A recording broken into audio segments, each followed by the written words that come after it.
prior to the commencement of the coastal road, that place was cleared. Everybody vacated the place and work commenced. As soon as the road was done in certain area, go there now, they are there physically. You see people putting nylon and paper, what's it called, carton paper to make shelter. And they are there now, heavily, they are there now. They are there. And that's how they will keep expanding. What led to all this one you are mentioning, Oworo, Makoko, all those riverine water area, that's typically how it flows. They will start with small tents, 2, 3, 4 people. Come next week, 20. 2 months time, 80. 1 year, 100. Keep expanding like that. And they will move from that nylon to use pan, zinc sheet. From there, they will start doing the floor in concrete. From there, they will start block. That's the what's it called? The genesis origin of all those squatter areas. But as a responsive government, we normally notify them. Some of them even get to the extent that some local landowners, the so-called Omonile, will move there and start saying that their forefathers, this is their own, and they will start selling. And unsuspected public sometimes will buy into it because they will probably sell very cheap.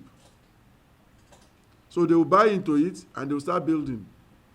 And when we move there, we normally engage them to let them know that, look, this one you are talking about, the Oworo, you are talking about, the Oworo, you are talking about, they were adequately carried along. It's not new, but this is the excuse that people will always tell you, that they were not informed, and that is not true. In the first instance, it is illegal. So what compensation will you be asking on? So I should carry the tax you are paying, because I know you work in channels, you pay tax. The tax that you pay to go and give somebody on an illegal structure, are you okay with that? Should the government be doing that? To carry your own hard-earned money and be giving somebody illegal your money? Is that fair? No. But that is left to, is beyond my capacity and level.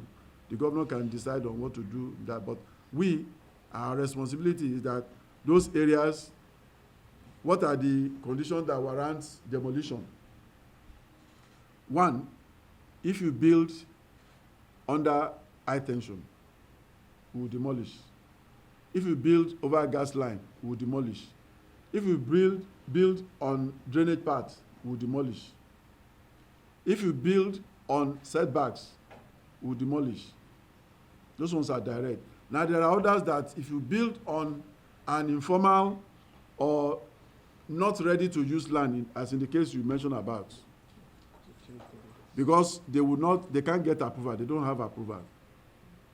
And unfortunately, because these are buildings that are done by quacks without recourse to proper examination of the engineering principles.